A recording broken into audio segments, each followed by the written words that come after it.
Hey, what's up, YouTube? Before we get started on the Nickatina Show's Midnight Run, I just wanted to address something that happened today. As some of you may know, as most of you know already, today we lost Chadwick Boseman, the actor who portrayed Black Panther in the MCU. For the past 4 years, he had been battling a diagnosis of colon cancer. And today he finally succumbed to that battle with colon cancer. He's such a good actor, and his portrayal of Jackie Robinson, and obviously his portrayal of T'Challa in Black Panther. To find out that he's no longer with us, that's really sad, and it's really devastating to find out information like that, because he was such a good actor and he did so many amazing things with his career. And he was, blessed with the opportunity that he was given to perform on the silver screen and to make a difference in this world. And it's truly sad. It's truly sad to see what, that he lost his life today. So just want to take a second to remember Chadwick Boseman, who was such a good actor and had such a bright career ahead of him. And he's no longer with us anymore. So Chadwick Boseman, dead at 43. We'll be right back.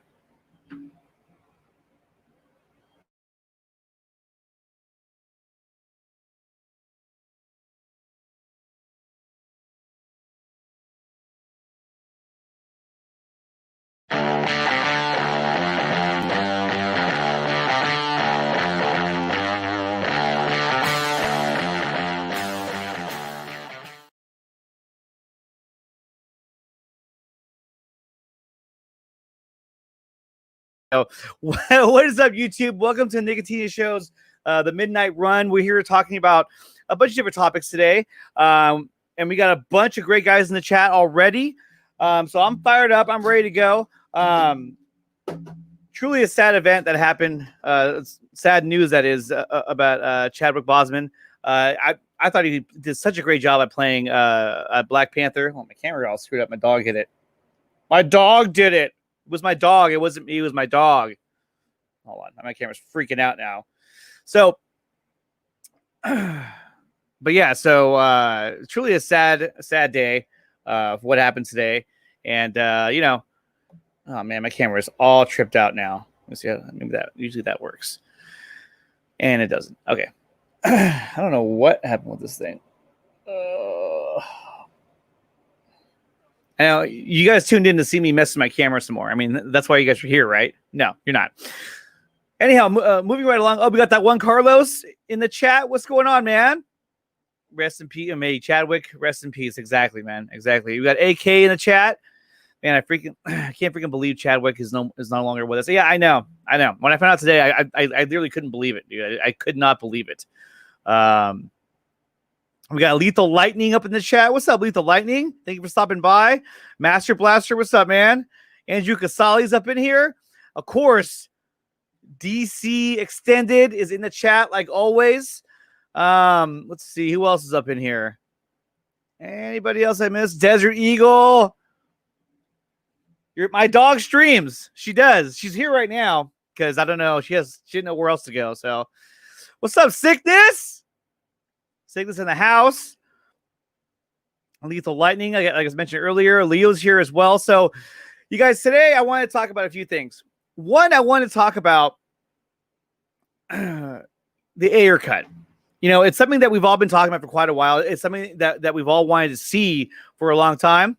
What's up, Anthony? And it's one of those films that now that we're getting the Zack Snyder's Justice League, obviously, so here, that we want to see the Ayer cut, because it's another piece to the puzzle. It's another piece to the story that was that is Zack Snyder's Justice League. It's another piece of that story. And I think we need to see that because it heavily relates to his story. And I think if you can't have one without the other. Now, granted, if it comes out after Zack Snyder's Justice League series, That's fine with me. I don't care. I just want to see it because I want to see what David Ayer had in store for us. I want to see what David Ayer wanted to put out there. Oh, man. I want to see what he wanted to put out there because if you watch the Ayer cut, it's actually, I like it. It's a good movie, but you can tell that they heavily messed with it and that things that there are things missing from the film. And it's blatantly obvious. And so to talk about all that, what's up, Yovan? DC fan, what's up? So in order to get really in depth on the Ayer cut and to get a really good, deep down discussion about the Ayer cut, I brought in a special guest today. His name is Jesse from all the way from Australia. And he has the account at Ayer cut. And he's here to talk to us today about the Ayer cut and to say what's going on. So without further ado, let's invite our guest, Jesse. What's going on, man? Hey, Nick, what's happening? Good, man. I'm just glad to have you on here. I know we tried to hook up a few other times, but this thing called a time zone kind of gets in the way sometimes. Yeah, I've been trying to get onto some streams for a while now. Yeah, no, I'm always messing it up. Yeah, I just want to start off and say rest in peace as well to Chadwick. Yeah, that was really, yeah. Thoughts are with his family and everything. It's really sad. Very sad, and I can't believe that that it actually happened. And it makes sense too because he had done a video. I want to say it was sometime last year, and he looked really skinny and frail, and everybody wondered why. And it's obvious now that he was battling with cancer, and it was it's heartbreaking to learn about something like that from an actor who was so good. Lost another legend. Exactly. And we will never forget what Chadwick brought to the role, and what he brought to the silver screen. But moving on from that, the Ayer cut. Now, Jesse, you have this account that you set up to kind of help promote the Ayer cut. Is that right? Yeah. So on Instagram at the Ayer cut, and on Twitter at Cut Ayer. Now, the two accounts. Yeah, the two accounts, right? So there are several different. I think there's a couple different ones that are out there as well. But what influenced you to start this account, the Cut Ayer or at the Cut Ayer account? Well, after the first viewing of Suicide Squad, fell in love with the film, and the extended cut came out. I thought it was a bit of an improvement on top of the theatrical, but we're still missing David Ayer's magic sprinkled throughout it. And we've got to get that justice for Jared Leto happening. Oh, definitely. Out of the film. Yeah, he didn't deserve to be done like that by the studio. So we've got to keep pushing it. HBO Max, AT&T, Warner Media, got to keep hitting them up. Exactly. No, I release the Ayer cut. No, definitely. I totally agree with that. And you can tell by the first time I saw the film. I saw it in the theater. I didn't think it was, at the time, I liked it, but I can tell that something wasn't right, that something was missing from the film. I mean, a lot of things were missing from the film, but you can tell that it just didn't feel right. Something didn't sit right. And I remember thinking automatically, like, okay, there has to be a director's cut that's going to come out for this film that's going to replace and kind of fill in all those scenes that were missing. And there was a director's cut, but it wasn't nearly the cut that we expected to see. And at that point, I think that's when we all knew that something was up at Warner Brothers. Something was wrong. No, we know Jeff Johns sabotaged it. Oh, crazy. Exactly. Oh yeah. And that's the sad part too, is that you have someone who comes in there and is basically, he has the opportunity to sort of make changes to this the DCEU universe, and instead of just taking with what the filmmakers are able to produce and want to put out, he tries to dictate where it's going to, how they're going to do it. And you can tell, I mean, when you watch the film, there's a lot of scenes where it just doesn't make any sense all of a sudden, where it just kind of clashes with itself. All the music they had in the soundtrack, all that, from what I understand, was added afterwards, in terms of that wasn't his original vision, was to have all that music playing all the different songs that were playing throughout the whole entire film, that it had more of a theatrical score to the film. Yeah, well, we're missing Stephen Price's score based thing. Mm-hmm. That's a massive part going from it. And That'd you be can, great to have back in. oh, I think it'd be fantastic. And you can hear in certain parts of the film, you can hear Stephen Price's his score in that film, but it's far and few between all the other songs that they kind of mashed in there. Because if I'm not wrong, they had a trailer company come in there and basically re-edit the film. Is that right? Yeah, that's true. Yeah, I mean, it's like the ultimate panic move to bring in another group to do that. It's just it's just too bad. And one thing with the Suicide Squad was that we saw a different look at the characters, such as the Joker, played by Jared Leto. And I actually liked Jared Leto's Joker. I actually found that his Joker was more scarier, in the sense that he was more unpredictable, and you didn't know what he would do next. You didn't know what would set him off, what would kind of push him over the edge by just saying one wrong word. And that scene where he's talking to I forgot the guy's name, Tattoo Man, or whatever his name is, in the club, it kind of shows his temperament and where his mental state is at, in a sense. And I thought that scene was really good, but then you can tell that scene was cut, because towards the end of it, it just sort of mashes together, and they move on to the whole scene where they interact with Batman. Yeah, sorry, man. I just had to change rooms. The lawnmower was going off at the other one. couldn't hear a thing. It's all good. It's all good now. I'm in the better room. Yeah. So yeah. Oh, sorry. What were you saying? No, I was saying just Jared Leto's performance as the Joker. I thought that it was the theatrical and the cut that they put out there. In general, it didn't do his performance justice. Well, it was supposed to be a lot darker and sinister. I think it was supposed to be rated R, but they changed it for the PG rating.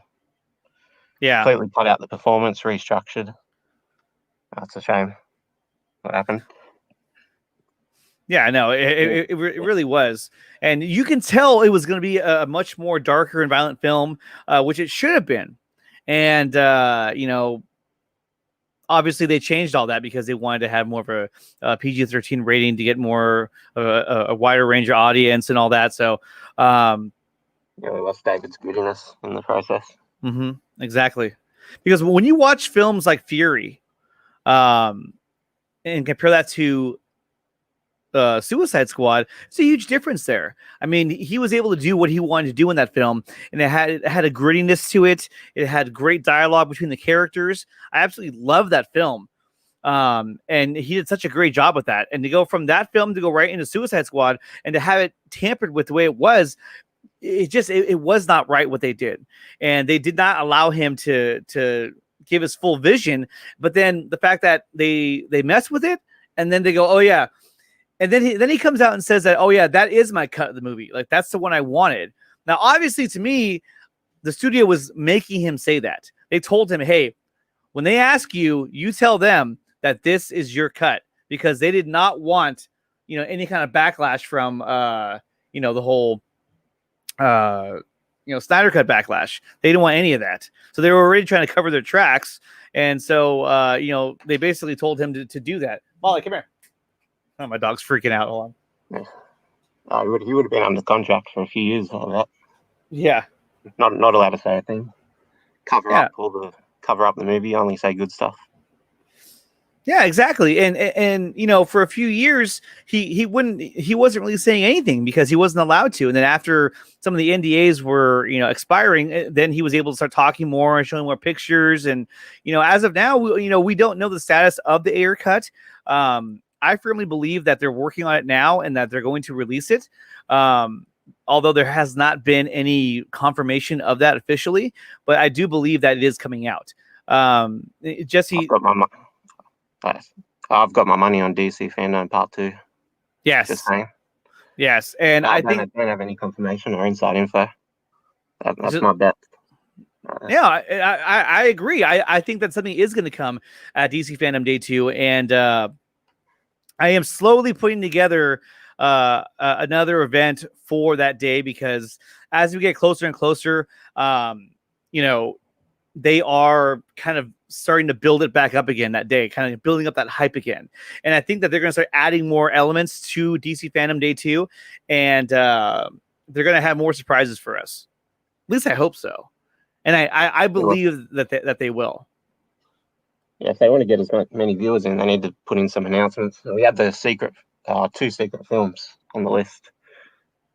Yeah. So they've got to be somewhere. It can't just disappear. Now, you started a campaign where you were trying to get people to, where you were trying to get, you know, other YouTubers, celebrities to voice their demand for the Ayer cut. Is that right? Yep, correct. And I was going to send you a video, and I haven't done that yet, and I feel horrible about it, but I am going to do it, though. I promise you. Now, one of the better ones that you got was, I shouldn't say one of the better ones, but one of the most notable ones that you got was you got the, I forgot his name, the actor who played Salvador Maroni. Eric Robert. Exactly. And you got him to do his video. What's that? I don't know. You continue. Sorry. Oh yeah, no, you got him to, or I should say, you got him to. You asked him, and he did that. Now, how did you go about, you know, or how was it in terms of contacting him to make that video? Oh well, it's all done through Cameo. So you know, there's a lot of criticism over that from some people. Mm-hmm. But they basically type in a request. You can only type in like a certain amount of words, and then they've got to add their own words in. So it's really Eric's message. Really? Yeah, but some people say that's the wrong thing to do, but it's like paid advertisement to me. And then it's his message, his own message. Well, that's cool. What's up, Thundercats? Oh, he's on Twitch. Nice. Yeah, you guys follow me on Twitch as well at _Nickatina_show. That's how you can follow me on Twitch as well. So we're streaming on YouTube, Twitch, and Periscope, which I love. What's that? Going on DC. Oh yeah, DC's up in here every night, except when he has to work. But let's see. Ray's got a comment here. He says, he's talking to Andrew. Sorry. Joker car was stuck in his gun, and they talks of Batman having a scene. We punch his teeth out, and so that's another thing too. Is that, you know, I would love for them to expand upon the whole Batman and Joker storyline that we never really got to see. Recently, we did an interview with Richard Citrone, who was the stunt double for Ben Affleck for all his DC movies, and also in some of his other films as well. And he was saying how. What's that? Isn't that what he said? You're a cute one, aren't you? Exactly, and that's exactly what I was getting at. So I tuned into that one. Oh my gosh! I mean, and that right there, and I even made a point to tell him that. I said it gives me chills just hearing that, because I mean, that is the one-on-one interaction between Batman and the Joker that we have never gotten to see before. And yeah, even if it's with a stunt double, it's still amazing. Exactly. And you know, the fact that he would do that, and for everyone who hasn't seen it yet, it's on the episode of The Four Nerds with Richard Citrone and myself, Nickatina. I was there. He saw it. and Richard's a stand-up guy. I mean, the guy is incredible. I reached out to him, and I mean, he was just the nicest guy. One of the nicest guys I've ever met. He was just so nice, and he was all about, you know, coming on the show and talking with us. It was great. But he had mentioned that when they were filming Suicide Squad, that in between takes, he was in front of Jared Leto, and so they're in between takes because they had to adjust the lighting or whatnot. So they were kind of standing around, and Jared Leto, he stays in character throughout the entire time they're filming that movie. And so while they're waiting there, in between takes, Jared Leto starts talking to Richard Citrone, who's in the Batman costume and the suit, and he starts talking to him as he's as the Joker. And that's when he says, as you put it, say it again. You're a cute one, aren't you? Yeah. Hey, like, you're a cute one, aren't That's you? not a really good impression. Yeah. And so Richard said that at first he looked over like, what? And he's wearing the bat suit, mind you. He looks over like, what? And then he realized what he was doing. And he realized that he was still in character. And so he said, yeah. And so I just gave him a look, but I just gave him a look like I wanted just to beat the crap out of him, you know? And so he didn't break out of character the whole film. The whole film, no, and he did some obscene things as well, I guess. And but still, that's pretty awesome. And I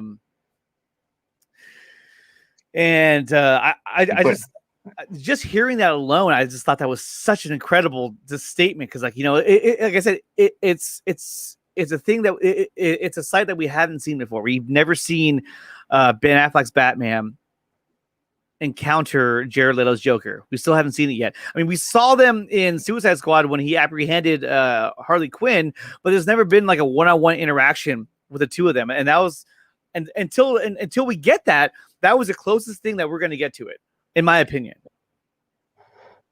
I don't know if you've read Mr. Cinephile's leaks or not. Have you? No, I have not. I can send those through on Twitter if you want, and you can pull them up. Yeah, go for it. I don't know if they're true or fake or not, but from what I've read, it sounds pretty legit. Okay. If you want to send those over, I'll definitely pull those up. Yeah, I'm picking them up now. There's apparently a Batman Joker interaction in there. In Suicide Squad? Oh, the Mr. Cinephile leaks. Okay. That I'll bring up. All right. Kalel, no. That was for Anthony Draven. Let me see. Did you send it over? Let me see. Yeah, I got them now. Okay. Once you send them over, just let me know, and then I can take a look at them and pull them up as well. Now, you're all the way in Australia, is that right? Yep, Australia. Sydney. And Sydney, Australia. And right now, what time is it in Sydney, Australia? 5:30 p.m. 5:30 p.m. Okay. Yeah. Wow, that's quite a difference. Or is it midnight over there or something? Yeah, it's 12:30 a.m. And that's usually when I do these streams at a little after, if not at midnight, or a little after midnight. Mainly because that's when I get off work, so that's what works for me. So I'm like, I used to try and do it during the day when I was at home, but with having two kids, you know, my wife, my house, it's just hard to juggle everything. So at one point I realized, I'm like, you know what, I'm just gonna hit that late night scene. And I told myself, I said, you know, let's just see who's out there, and you know, let's see what kind of audience I get. And I kid you not, these guys, this DC family that we have, the fandom itself, they are here every night that I broadcast. You know, that one, Carlos, Andrew, DC, even Anthony Draven shows up, Geeks Cosmics, Sickness, all these guys, Naman, and they show up every night. And I absolutely appreciate them, and thank you guys so much for being here. But yeah, no, it's I see these guys everywhere. Yeah. Oh, they're everywhere, and they're the best. These guys are the best. Dedicated fans. Oh yeah, and Carlos, this one's for you. Why did you say that name?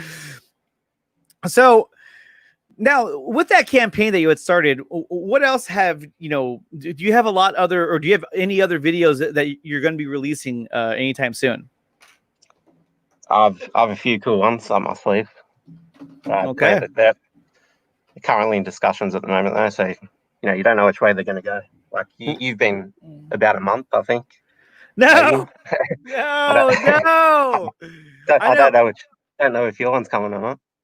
It's coming. Don't worry. And what's funny? Well, no, it's true though. But what's funny is that the other night I was doing my show, and when I went out here, I was like, you know what? Tonight I'm going to do it. I'm going to do it right after my broadcast. I'm going to record myself and I'm going to send it out. It's going to be awesome. And what did I do? I finished my show. I shut my computer and I was like, I'm going to bed. And I went inside and I went to bed. And then the next day I woke up. I was like, oh my gosh, you didn't even film it. Like, what is wrong with you? I thought that was DC Fandom Eve, wasn't it? Not. night before. Yeah, but no, but it happened that night, and this happened just like a couple nights ago. I did the same thing. I was like, I'm going to do this, and I didn't do it. I feel bad because you know what? That's not right. Not cool. Not cool. It's not. It's not cool, and I am going to do it. I am going to make that video for you because it needs to be done. We're always here for you, bro. Thank you, Sickness. Thank you so much, and Mick, you're awesome, bro. We always, I'm tooting my own horn. I'm like, hey, thanks, guys. These guys are great. So, and you too, Andrew and Naman, with your big muscles. So, when you first set out to kind of start this campaign to get these testimonial videos, did you find it hard to get responses from people other than me, or did everyone sort of just jump right in? Oh, well, it depends who you're talking to. Like Jared Leto, it's almost impossible to get a video from. And then, you can talk to Ray Porter, and he's pretty easy going with a video. Yeah, no, Ray Porter is amazing. He can run through the next week or whatever. Yeah. After. Yeah. So Jared Leto would be the hardest one to get, obviously. And then I don't know. What was that? I guess the more followers they've got, it's harder to get in contact with them. Yeah. Well, that's the hard part too. Is just finding a way to contact them. Obviously, if you can find somebody who knows them, then it makes a huge difference. And some of them, honestly, some of these guys, they're just regular human beings, and you find out later on that you try to contact them and they respond immediately, and you're like, wow, it really wasn't even that hard. Others are a little different, but when I have to contact guests for the show or for other shows, I used to get kind of nervous, thinking, oh man, are they even going to respond to me? And some of them don't, and some of them do, and they're just very, very nice and very cordial, and you're just like, wow, this wasn't hard at all, But then there are those that don't respond at all. And what I found is, I have found that YouTubers are actually harder to get a hold of than celebrities. Because there are a number of YouTubers that I've contacted, and they don't even respond to you because they're just like, whatever, dude, Because, I think there comes a point where you have to have a certain number of... Oh, sorry, Molly. I kicked my dog by accident. Sorry. Where if you don't have a certain number of subscribers, they just kind of don't take you seriously, I guess. But I mean, that's just how it is, man. You know what, Desert Eagle, you have a really good point. What is that? What did you do? Which YouTuber was the toughest to get in contact with? Who was? Was it Grace Randolph? Hardest one. Oh, I would imagine. What does that smell? What did you do in here? Her and John Campia. Oh, you tried to reach out to John Campia? Oh, no, not there. But you might be trying to get him on the show. Oh, yeah, right. I'm like, hey, John, you want to come on my show? No. I mean, I did get a chance to talk with the other guy that's on the show. Oh, my God, I'm blanking on his name. People in the chat, you know who I'm talking about. He's on his show as well. He's on Campia's show.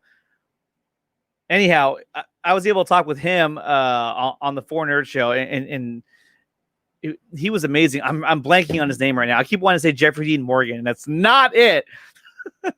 Yes, thank you, geeks. Robert Meyer Burnett, and that guy is one of the coolest guys I've ever met. He's so awesome. He's so cool. And he has so much knowledge on the film industry.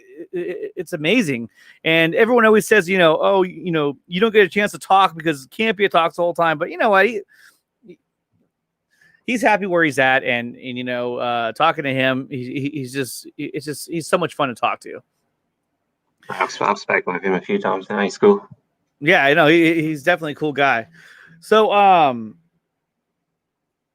are there any other campaigns that you're looking to try to set up for the air cut, or is this right now just your main focus is getting these the testimonial videos of supporting the air cut?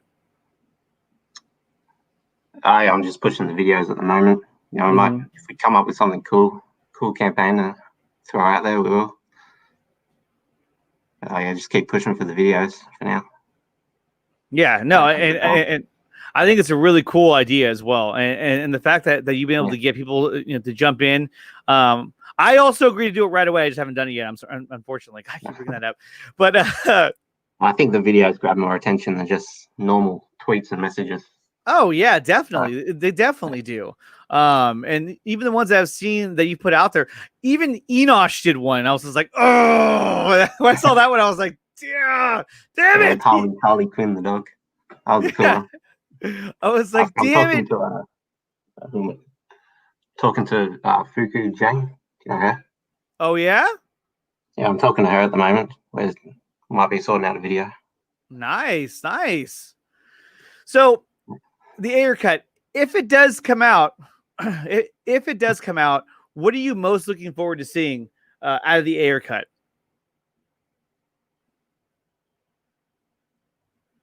Oh, hold on, you're muted. Let me see. Can't. Oh, they muted. He muted himself. Oh, okay. Sorry about that. I think my camera flashed on for a second. I know. I was like, there he is. my head's right there. Everybody get a screenshot. This is it. So, if the Ayer cut gets released, which I think it will, I think it's a matter of time now, and not even a question will it get released. It's a matter of when. When it does come out, what are the the top 3 things that you're looking forward to of seeing this cut? Jared Leto Joker. Mm-hmm. Looking forward to seeing David Ayer's darker, grittier tone. I reckon the Stephen Price based score is going to be heaps good to hear as well. So. Oh yeah, definitely. And for me, actually, everyone in the chat as well. What are the top 3 things that you want to see out of the Ayer cut once it is released? For me, yeah, Joker is the main one. I want to see the original score by Price. I think it's going to set an entirely different tone for the film. I think that it's going to definitely separate itself from the theatrical cut. Some of the songs in the theatrical cut, I'll admit that I did like, but some of the editing in there, it just was really bad, and I have a hard time believing that David Ayer edited that film on his own. I feel like, and I think in one of his tweets, he even said that he did not. From what I took from it was that he didn't have control of the final edit of the film because there's certain. Studio stepped in. And what was it? The Trailer Park Company or something. They came in last minute and did all the re-edits and reshoots to make it suit the trailer. Exactly. And even Andrew says too that we have not had a Batman Joker since 2008 when Heath Ledger and Christian Bale. Exactly, we have not had those two meet each other since then, since 2008. That's crazy. I want to do a shout out to Mel in the chat. She's awesome help. M Siggy, what's going on, M Siggy? Well, that's cool, and yeah, all the missing scenes as well, and that's the thing too. I also like what DC says as well. More Katana, more Batfleck, and then you were saying that just more everything. Yeah. Oh yeah, more everything, and make it 4 hours long. Yeah, make it 4 hours long, and make it, and just like with Zack Snyder's Justice League, make it as long as you need it to be. And that's what needs to happen. More Joker and Harley. Yeah. The one scene that I will say that I thought was kind of like, well, I don't know, when Harley Quinn and Joker had the interaction on the freeway. I liked that whole scene, but when she got on the bike and she's like, riding it as it skids, I kind of thought, okay, how does a psychiatrist know how to do that? But I was like, whatever, it's a movie. But the dialogue they had between them, I thought was so good.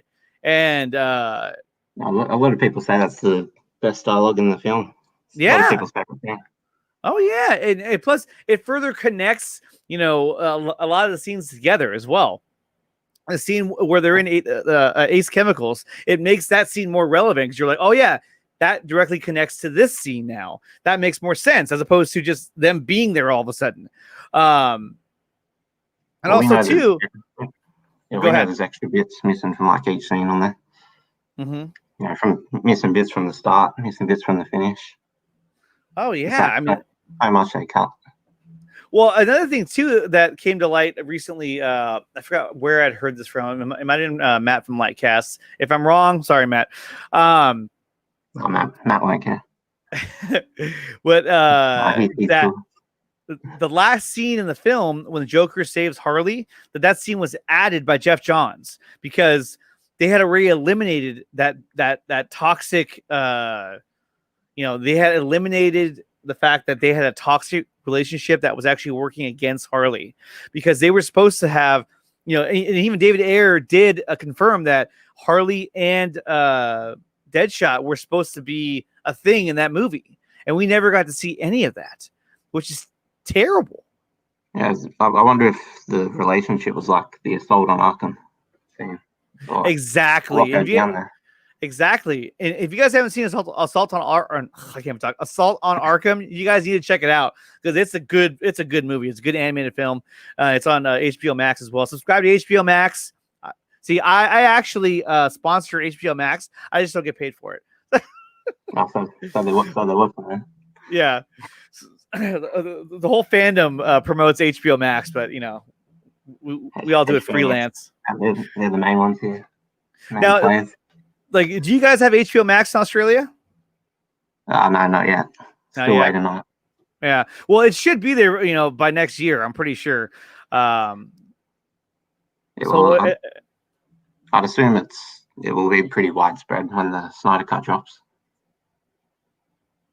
Oh yeah, by then it's going to be huge. Another thing too that that Geeks Cosmics brought up was Enchantress. Now she had a much bigger role in that film, not just being the main villain that she was in the theatrical cut. There was a lot of elements of her story that were just heavily cut out. We're looking at when you start looking at the details of what was taken out of the air cut altogether. We're not just talking about Jared Leto's performance. We're not just talking about deleted scenes. I mean, we're talking about full on the studio removing or just not letting him film scenes that involved Apocalypse, that involved parademons, Steppenwolf. All of that was taken out of the movie because they didn't want any connection. They didn't want the film to have as heavy of a connection to Justice League because they knew that they had already just they had mangled Justice League so heavily that they had to alter the other one just so it didn't seem so off. Because obviously this film and Zack Snyder's Justice League is going to have a heavy it's going to have a lot of Apocalypse and Darkseid, Desaad, Steppenwolf being dark and evil and having meaner-looking parademons. And when it comes, it's going to be amazing. And when it comes back to Suicide Squad, all that was cut out. All of it was, because they didn't want the connection to the new version, the trash one. Exactly. Yeah, try to make it as comedic as possible, I guess. Yeah, and there was no need for that as well. I mean, when you see the jokes that they were trying to put out there, it was ridiculous. I mean, Batman doesn't joke around like that. Batman isn't Tony Stark. If Tony Stark says, "Oh, something's definitely bleeding," if Tony Stark says this line, where is it? Yeah, something's definitely bleeding. If Tony Stark says that, then that's funny. That's a sense of humor, but it's not Batman. That's not Bruce Wayne. Like, he doesn't joke around like that. And so it was just very distasteful, the jokes that they threw in there, because they were disrespecting the characters as well. Characters that are extremely popular. And I don't know what the hell they were thinking with that. But I put up that post like half an hour ago, so I forgot to mention it. But yeah, I saw it right here. I sent it on Twitter. Don't know if you want to pull that up or not. Oh yeah, no, this is pretty cool actually. I will pull this up. But yeah, so let's take a look at this real quick. Where is it? That's it. I'm gonna pull it up right now. Some Now, people were telling me they remember that dropping before the premiere of Suicide Squad. oh I wow. don't know if it's true or not, but I've heard that from a few. Okay, so the first one says this is for from Mr. Cinephile. The early screening I saw seems to be more cohesive and story orientated, which would make sense. Now this comes from this guy named Mr. Cinephile. Is that right? Yeah, I've tried to track him down, but he's gone missing online. Yeah, he's gone dark. Yeah, counts shut down. Who knows what happened? Probably murdered after he leaked all the details. Jeff Johns I'm taken out. So Hunted him down. So he released this because he basically had an early screening of the film, and he basically put these out there as things that he remembered seeing in the film. Is that right? Yeah, if we assume it's true. If we assume it's true, right? Which, and you know, for the sake of the fact that we want it to be true, we'll just say it's true. So, We'll okay, wish for it. so let's see. It says, so this in no way, this is in no way me saying that Suicide Squad is bad, because it isn't. I loved it, but okay, Change is better. Well, he wasn't the first one though, because I remember there were a number of people who saw screenings of the film, and they had different cuts of the movie, which means that they were already chopping up the film and trying to see how much they can get away with in terms of getting rid of stuff. So that would make sense. So it says here that it opens with Amanda in the restaurant, and she's listing off the squad, and she starts with Harley and Joker. Harleen comes into Arkham Asylum and is quickly assigned to the Joker. She is reluctant at first because she was scared of him, but quickly was able to get over her fears and fall in love with him. In the film, Joker does have feelings for her, for Harley, but says that he isn't good at showing emotions. He prefers to use his fists or guns. That's when he asks for a machine gun, and she refuses. He then threatens to kill her and hurt her, and is trying to intimidate her. I think I should say her, but you can see on her face that she isn't afraid of him anymore. And see, that's the kind of thing we didn't see. All we saw was him saying, "I need a machine gun." A what? And then that was it. The next scene, all of a sudden, yeah. The next, down 10 second snippets.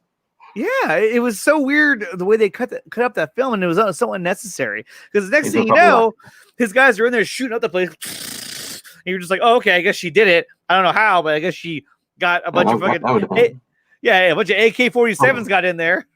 It's probably like a 10-minute scene, that one. We got 5 seconds to see it. Exactly. Joker supporting, he'll know his number. Yeah, he's number one DC villain for sure. Jeff Johns ruined DC films badly, and John Berg. I believe John Berg. We won't go into that guy though. Okay, so let's see. Let's keep reading this now, because now I'm fully intrigued. I'm fully locked in now. She leans in and kisses him across the table and tells him she'll get him and what he needs. I'm reading this horribly, sorry. And all he says is, "Good. I have my boys coming. They'll be here soon. I'll be sure to tell them to spare you. Maybe." He goes, I'll be sure to tell them to spare you. Maybe. Cuts a couple of hours later, and all these men rush in and start killing all the doctors and say, "Go find Mr. J." Harley comes in and lets him loose and gives him a gun, and he says, "No, Dollface. I like making these men go night-night." He kisses her, grabs a bat, and goes through the asylum and beats everyone with a wooden bat that would become Harley's bat. That's interesting right there. I mean, that's a whole element that, was never in the film, because she had that bat, but they never put any kind of relevance into where it came from. It was just a bat that she had. In the book, he apparently kidnapped a whole baseball team and buried them alive and stuff. Really? That's where the bat came from. Wow. And that's in Marv Wolfman's book. You can read it online and stuff. Now, is that the book based on the film, or is that just like a separate storyline? Oh, well, Marv said it's like 50-50. Oh, okay, okay. Straight down the line, so we don't really know what's in the movie and what's not. Yeah, it's pretty interesting.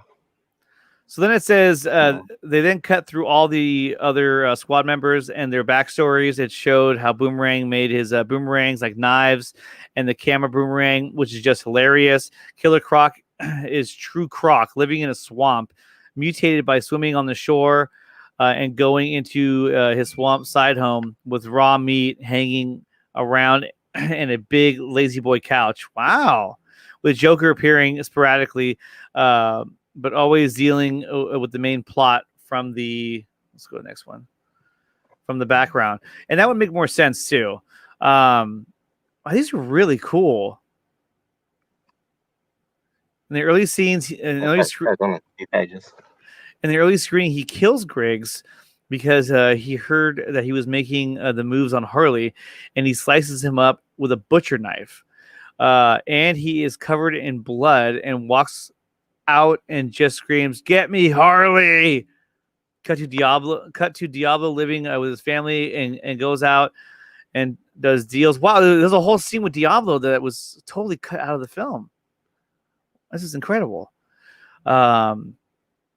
And is a real gang member until he gets caught by his wife and accidentally sets the house on fire, killing his kids and his wife, I guess, from his anger. They then put him in jail, and that's where he burns all the other inmates in prison, or in a prison riot. Deadshot is pretty untouched. Besides a couple more lines of dialogue, he doesn't have much more cut from the theatrical release. Well, obviously, because it's Will Smith. They want to make sure that he had the most backstory of all of them, him and Harley, but then they still cut parts of Harley's story out as well. It seems like the movies moves on relatively untouched until we get to the bar scene. The bar scene was more about the squad and not just about Diablo and Deadshot. They were talking about how they all ended up in the bar, each talking about their lives and their powers and how it affects them. See, that's really cool. I wonder if the hookup happened around there. Yeah, I think so. But then cuts to the Joker and Harley having a fight in their apartment, and Joker storms out, leaving Harley crying, and she gets pissed and gets on a motorcycle and follows him on the highway. Oh, that's when it happens. On the highway and threatens to shoot him in the head. Yeah, and that makes more sense, too. He'd been a fight before it and everything. Mm-hmm. Fight in the apartment. Doesn't start being a prick. Then he slaps like and they go to Ace Chemicals, and the Alex Ross style costumes come in, and we see them dance, and it looks gorgeous. So they totally spliced up everything. They just recut all this footage to make their own like backstory footage for Harley Quinn. Even reading this, you just get hyped from what could have been. Yeah, I mean, look, you could say that, like, you could say that this is fake, but. I mean, just reading this alone, it sounds too good. It just sounds too real to be fake. It just everything makes more sense with this. Joker and Harley are then in their penthouse, and Harley asks who Joker loves the most, and he says the one person who makes me the happiest, and the furious, and she gets excited and hops in his lap. And he stands and screams, "The Bat!" Now, see, that makes perfect sense. That would be great, huh? And what's funny is that when she asked him, "Who do you love the most?" Like, now my first thought was Batman. It has to be Batman because that's what fuels him, He's obsessed with him. Yeah. And it cuts to Batman holding the Joker by the collar. Wait, hold on a minute. He goes, "I miss our old squabbles. I miss how angry he got. You remember the good old days, Harley, when we took care of that little birdie." Oh. And it cuts to Batman holding Joker by the collar as a building is on fire in the background, probably Wayne Manor. And he says that you've crossed the line and I'm going to hurt you, Joker. And his response is, "Not the face. I damage easily." And it cuts back to the bar scene. See, oh man, that just adds so much more depth to the story. This is incredible.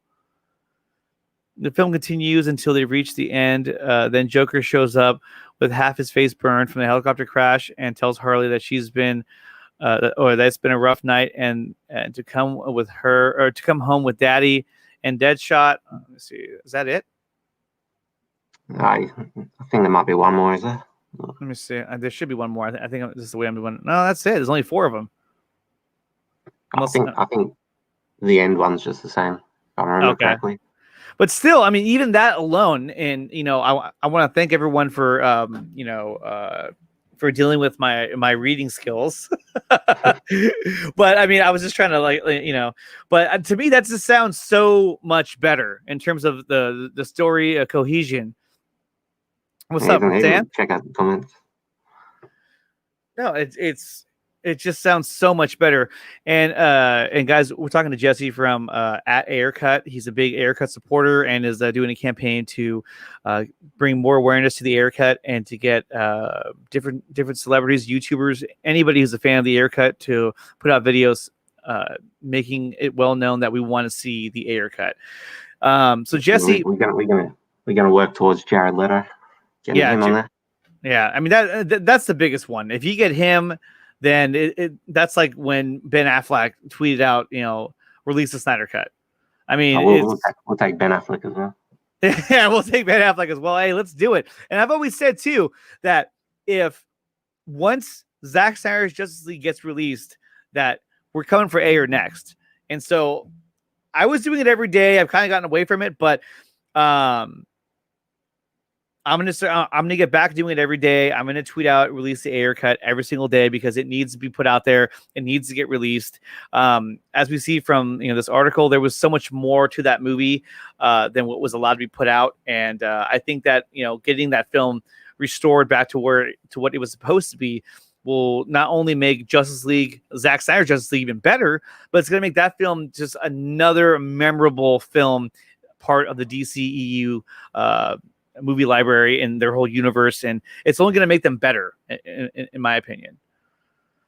Yeah, we need that leading towards Justice League.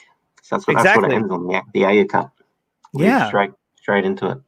Well, and now there's a whole sequence in that whole movie where, because the whole scene where June Moon finds the site where she gets possessed by Enchantress, and that whole scene was supposed to be longer. And from what I understand too, the movie that like I said, that scene was longer, and there's supposed to be more of Rick Flag and June's relationship that was never explored, because I mean, all of a sudden it's like they went from like, hi, how you doing, all of a sudden kiss me, what I mean? They were all of a sudden like just a couple. You're like, whoa, wait a minute, what? That went really fast.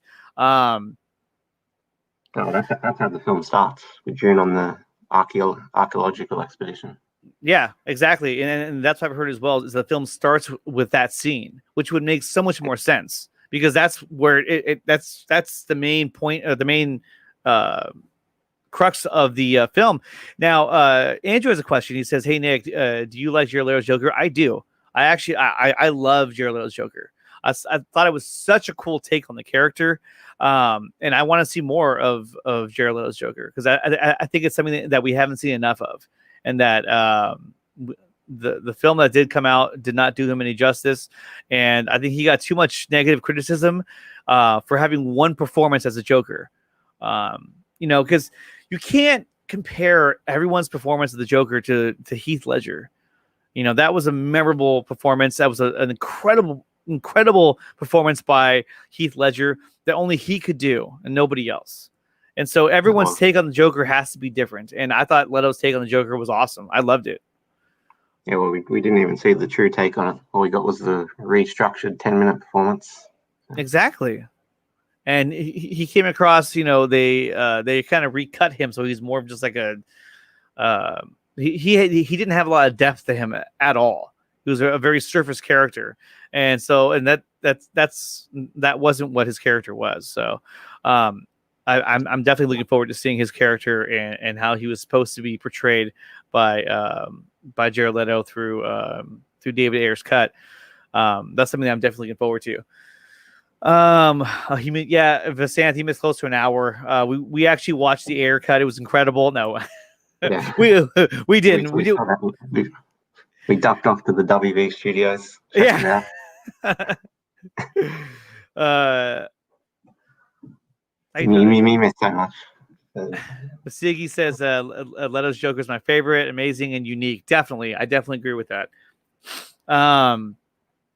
But no, there was actually a whole, and I don't know if you have any information on this at all, but I know that initially they were supposed to. What's up, Amshri? What's up, buddy?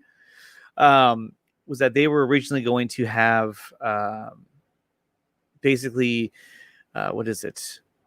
That Enchantress is an old god, and she's trying to appease the new gods, and she's trying to get on in favor with Darkseid, and so because of that, she's able to get the mother box, and she is able to. She's basically what she's doing is she's creating her own boom tube using magic, and so that whole thing of trash and junk in the air, it was supposed to look so different, and we've seen that in the concept art that was supposed to be more of this magical thing that was happening. Because she was trying to create she was trying to create a boom tube to bring Steppenwolf to Earth. Because if you remember, when Justice League, the theatrical cut, we don't say the other word, when that movie came out, the parademons were already on Earth. And so was Steppenwolf. And the question is, how did he get here if he didn't have a way of getting here to begin with? It's because she brought him here.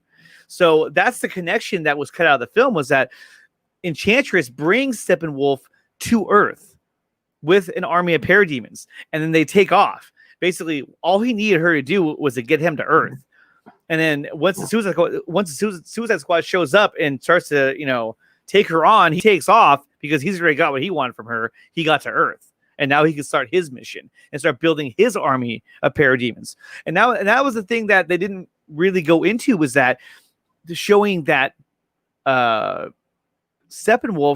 was had his parademons with him, and that I wouldn't say, I probably shouldn't use the word army, but he had a squad of parademons with him, and they were abducting people and turning them into parademons so he can build his army, because he was trying to get the mother boxes. And just hearing that alone, it makes so much more sense that that's what was happening in the film, rather than just she was trying to create a massive weapon that would destroy all of Earth's weapons, and she would dominate it didn't make any sense. Yeah, we know that that final act was left into the very last early test screening.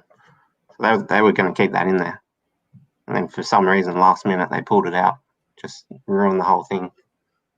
Reshot that entire third act. So I don't even know why. I don't know why. And the thing is that even if you're going to redo Justice League and try to make it more like Super Friends, you should at least keep those scenes in there, because then it at least ties into the next film. But I think they didn't want to even spend the money on trying to put Steppenwolf in the film and do all that special effects work. They just said, screw that. Let's just use the film, the footage that we got, and we'll get through this. It's just it boggles my mind, because the scenes that were cut out of Steppenwolf and the parademons and Apocalypse, that would have been so badass. It would have been so much cooler to see that as opposed to what we ended up seeing. Yeah, and they used Jared Leto's face in the trailers to pull people in and get the tickets, and then they completely switched it up on us at the end. No, they really did. Nick, in my opinion, Jared or Leto's Joker laugh was weird to me. It was definitely different. I mean, he did have moments where he did straight up laugh, like which I thought walking around the streets to find which one was the scariest. Yeah, but I think that when he first did his that slower laugh, when he held his his hand up and it had a mouth tattooed right there, and he was like ha. To me, that's my favorite scene in the whole movie. Yeah, but to me, I like that because it was different. It was unique to his character, to his portrayal of the character, and it also, I thought it seemed more realistic as well.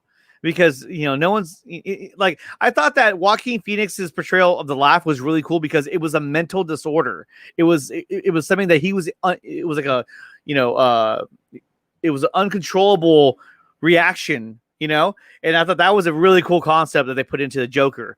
But with this Joker, I just like the way he did the whole role. I loved it. And Andrew, I liked his laugh. I thought it was cool. I thought it was dark. I thought it was really sinister, because you didn't quite know if he was like where he was going with it in terms of like what temperament he was in. So I just thought it was cool. Yeah, I thought it was the best laugh out of all the Jokers. Mm-hmm. Best wardrobe as well. Best costumes. Everything. Desert Eagle writes, Andrew Caselli, it is, but it's creepy. Joker is a creep. Do you know the story behind the laugh? No, I don't. I'm curious. I haven't heard that one, I don't think. Well, Jesse, hopefully they'll add that. But in the meantime, Jesse, I want to thank you so much for coming on here and talking about the Ayer cut. I've been wanting to have you on here for so long, and to get you on here, it means the world to me, and I know it means the world to the viewers as well. So thank you so much for coming on. I really appreciate that, and we need to hook up again. No, man, it was a pleasure to be on. Yeah, and your midnight live streams always would line up with my time zone, not like other ones. That's all good. Yeah, and it's funny because when you go on at this time, when you reach when you start at midnight, you get a lot of different areas of the world, like I like the India and the Middle East, like you hit all those, and then when you get into the 1:30, 2 o'clock range, that's when you start getting into Europe and all that. So it's really cool to see the different viewers that hop in here, and of course you have the usuals that are always here. I'm talking about you, Sickness, and DC, and Andrew, and all these guys. The Santh is always here as well. Amshri, he always jumps in here. So, they're here 24/7. Yeah, they're always here. They're the greatest, man. I'm telling you. We are going to be doing them on my posts. Always doing the hashtags. Oh yeah, and anytime you need anything from these guys, they're always down. They will always, down. They're always down to tweet out anything, and that's what makes them so cool. And also, we are going to be doing. I'm going to start setting up another event for Crisis for the September 12th, day 2 of the fandom. And so I'll have some shows lined up. And Jesse, man, if you're available, let me know. I'm going to hit you up, and especially if they announce the Ayer cut. I mean, we got to get together on a stream either before or during the event, or after, however you want to do it. And because I think that it's going to happen. Definitely. Yeah, it's going to happen. Definitely. Definitely. Jesse, thank you so much for coming on, man. I really appreciate it. And like I said, let's do it again sometime. Yeah, thanks, man. Thanks for everyone who's watching on there. See you all. See you next time then. All right. See you later. That's it. So, guys, that was Jesse from at Ayer cut. He's a big Ayer cut supporter. He has a whole campaign going on where he's, asking a lot of different friends and celebrities and YouTubers to, put out videos saying, "Oh, let me get that comment out of there, man." Comments saying that to support the Ayer cut and why we want to see the Ayer cut. So I'm gonna do a video after this, letting him know and letting the world know why I want to see the Ayer cut. But if you guys have one that you want to put out there, definitely do it and just shoot over his way. You can catch him on Twitter at Ayer cut. So moving on from the Ayer cut, I mean, guys, it's a really big topic, and I'm really glad that we got a chance to really talk about it for like a little over an hour. That was awesome. It's a topic that I've been wanting to talk about for quite a while. What's this? Andrew says, "Hey Nick, most comic accurate movie." Well, if you. One thing about Jared Leto's Joker is that if you follow the New 52 Joker, he is very similar to that Joker. And even the look of that Joker, he looks extremely similar to him. And I thought that was very comic book accurate.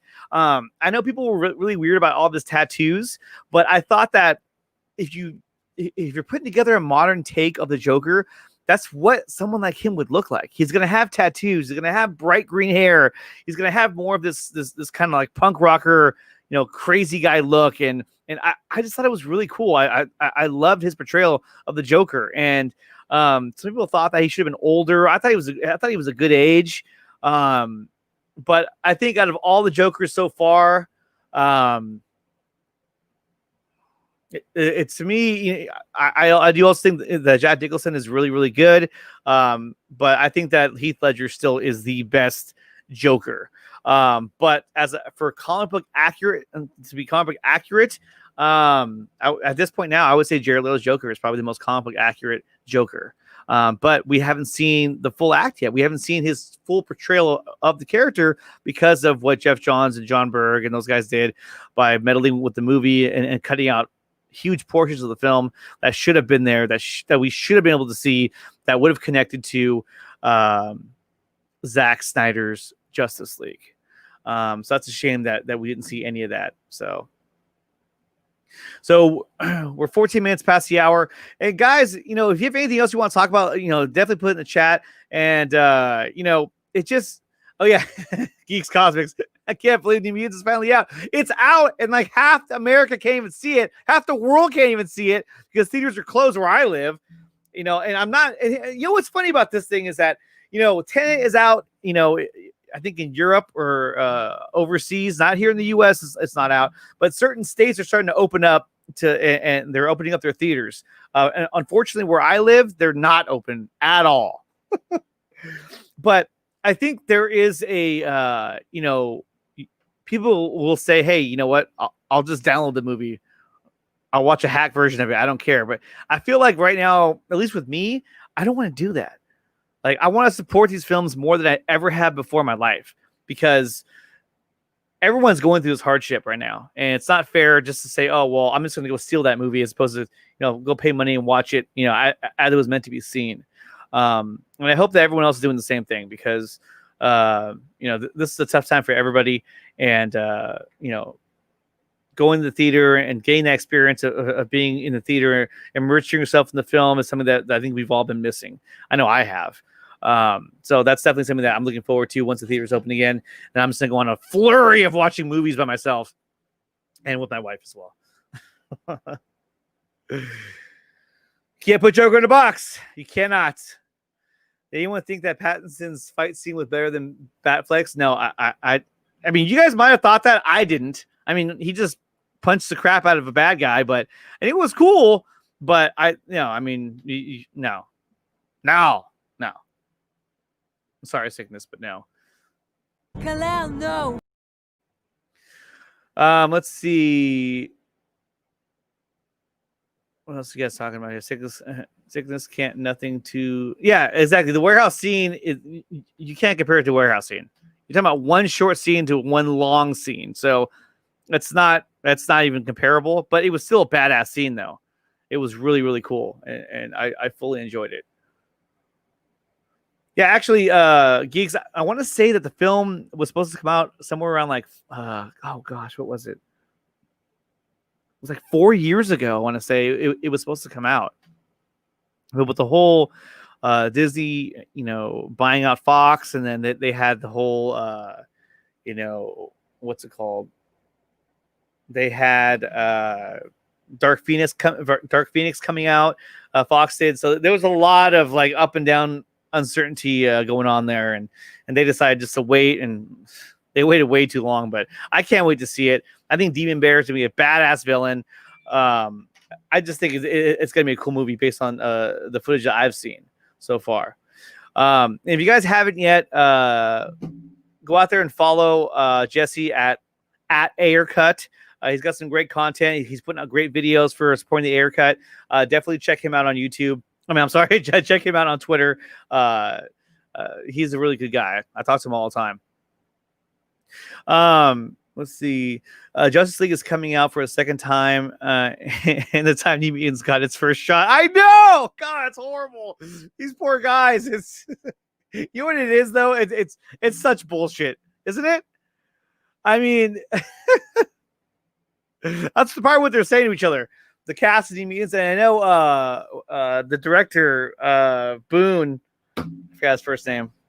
I'm sure he's saying this is a bunch of bullshit. Come on, don't bullshit me. Bullshit. Bullshit. Bullshit. Bullshit. Bullshit. Because that's what it is. It's just a bunch of bullshit. I wasn't seeing people saying it was. I was surprised because all we saw was a few seconds of the trailer. Yeah, I know, right? So the air cut, I hope we get an announcement at DC Fandom Day 2. But like I said, I am going to start putting together. If it's not going to be a crisis event, it's going to be a watch party. We're going to do something really cool for you guys, and that way, you know, we kind of build up that hype again.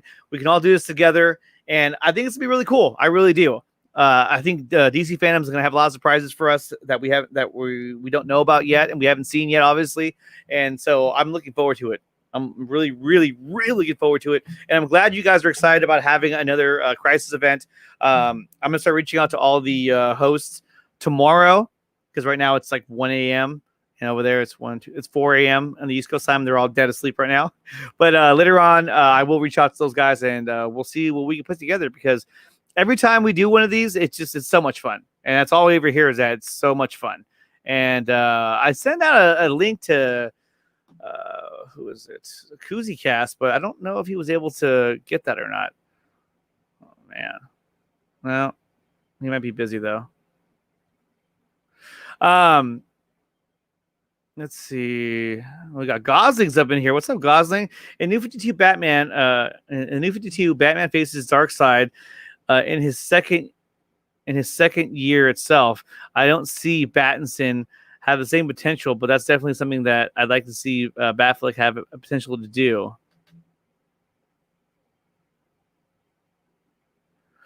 Well, the thing is, though, is that, you know, when you talk about Pattinson's Batman or Matt Reeves' the Batman, it's not really. I don't look at it like it's going to be a comic book movie. I'm looking at that it's going to be a portrayal of a character from DC Comics Batman, but it's going to be more grounded, darker, grittier film. It's going to be good, and it's going to be a trilogy, and I think we're in store for a lot of cool stuff, because it is going to be really, really cool, and I'm so looking forward to Matt Reeves' the Batman. Let's see what else you guys are saying. Let me join. Okay, Andrew, you win. Okay, you win. Anybody wants to join in on the chat, wants to come on and just say what's up, go right ahead. You know the drill. If we get more people trying to come on, I'm going to start rotating people in and out. So far, it hasn't come to that yet, but you never know. So I just wanted to just put that disclaimer out there. We're at 21 minutes past the hour, so we are going to go just for a little bit longer. But I'd love to hear what you guys have to say about some of these topics. So here is the link. Boom. But I was really happy to have Jesse come on, because, like I said, I've been wanting to talk about the air cut for quite a while now. I am going to try to work out something too. I hate talking about things before I talk to the other party, but I'm going to work out. I'm going to try to talk to some of the other guys about doing a watch party of. And let me know what you guys think about this. I was thinking about doing a watch party of the other Justice League, the Justice League. Why did you say that name? Sorry. And where we just go through and just like rip the film. It was an idea I had. I don't know if I'm gonna do it or not, but you know, why not, right? Let's say no. I know, probably not. It just sounded funny in my head, I think.